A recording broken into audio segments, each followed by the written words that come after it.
Today we're going to learn the restrained recall, or what I like to call the party recall. So before we get started, you should make sure that you've already worked on your hand target, your collar grab, and the name game. Teaching my dog the recall, or the come, is considered one of my foundation behaviors that every dog should know. Whip, come.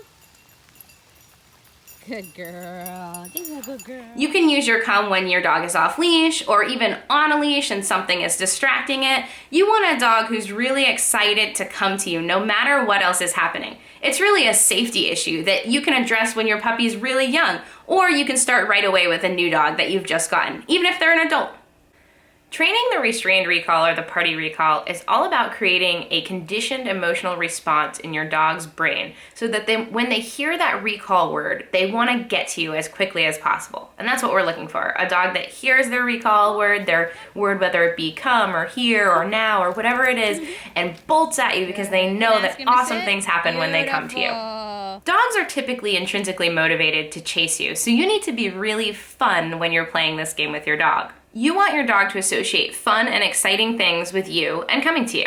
If you do not put effort into making yourself fun now, your dog will not perform when the recall is more difficult, say off of a squirrel or off of a deer in the woods or off of another dog.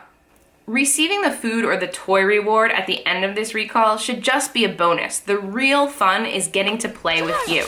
When playing this game, you have two options. You can either pick a brand new word to start this game with, such as now or charge, maybe a word that you've never used with your dog to associate any type of coming to you, or you can use it to strengthen the word that you're using right now, such as come.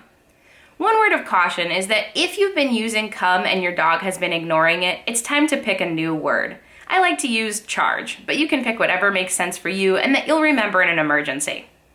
So let's go over the steps for training the restrained recall, or the party recall.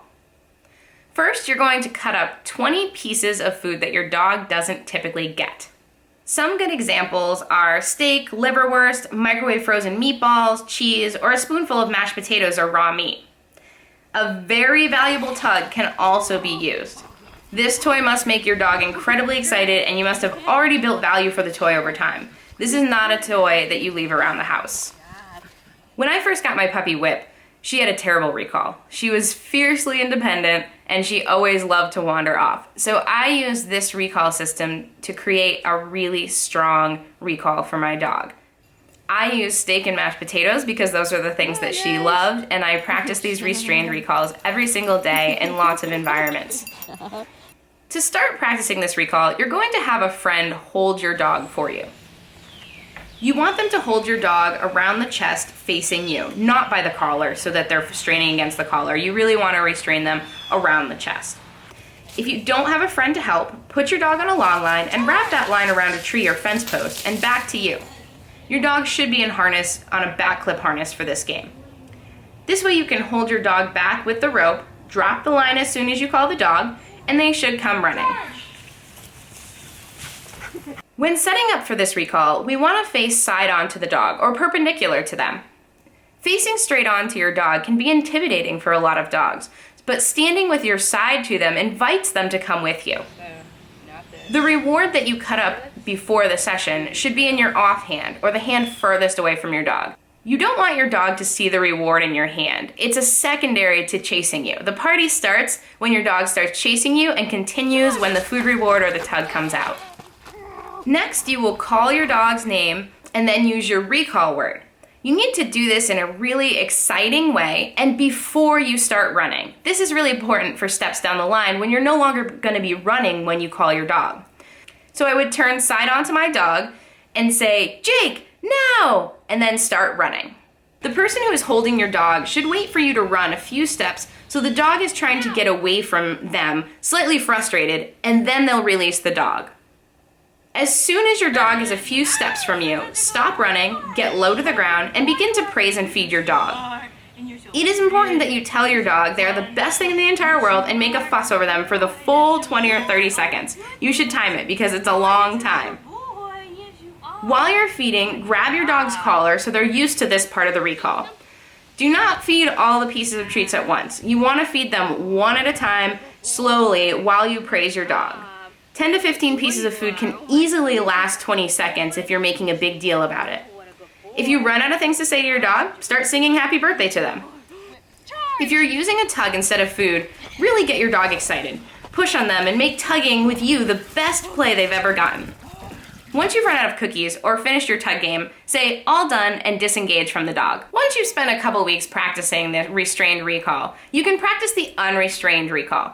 You're going to surprise your dog during the day, call their name, use their recall word, and run away in the house and have a party. You can start practicing the unrestrained recall a couple of times a day once they've already made that connection of that conditioned emotional response to their special recall cue. A couple of reminders. Only practice your restrained recall up to 3 times in a row. As you continue to practice it, your dog will get slower and slower, and that's not the desired result. We want them coming out of the person's hand like a rocket. So up to 3 times is the maximum. I like to practice 3 times a day just for 1 rep when I'm first starting this training so that they understand that the recall could happen at any time. Once your dog is successfully doing a restrained recall in your house, take it outside. Start building from the beginning, almost as if the dog had never learned the skill. Unless a dog has practiced something in 10 locations, they don't know that the behavior is required everywhere. So if you're struggling, make it easier for them so that they can be successful. Your dog does not learn from repeated failure. Now take that out into the real world. And back up. As your dog progresses, you will start further away and take less running steps. Then you will only take 1 stutter step. Then you'll face the dog and just call them. Each time you make these slight changes, you'll continue to jackpot with lots of yummy morsels fed slowly over 20 to 30 seconds while you tell your dog he is the most amazing thing in the entire world. As your dog gets better and better at these recalls, you can go to a maintenance level where you're practicing your recall a minimum of 3 times a week. But I would do it in a progression where you're going from 3 times a day to 2 times a day to 1 time a day and then a couple times a week for maintenance. I would continue maintaining this behavior for the rest of your dog's life. It's a really important behavior. Practicing your restrained recall or your party recall is like putting money in the bank for a later date. You're going to withdraw that money when something unexpected happens, like a cat runs across the street, or there's a deer in the yard, or something that you're not anticipating. Then you can break out your recall, call your dog, and your dog will turn around and shoot towards you because they know all the good stuff comes from you. I can't tell you how many clients have thanked me for teaching this type of recall. I had one client whose dog tried to run in the road. They called them. The second that they called them, the dog turned around and came right back to them. So you're really putting money in the piggy bank for later when you're teaching this. So make sure you teach this behavior and maintain it through the lifetime of your dog. Happy training!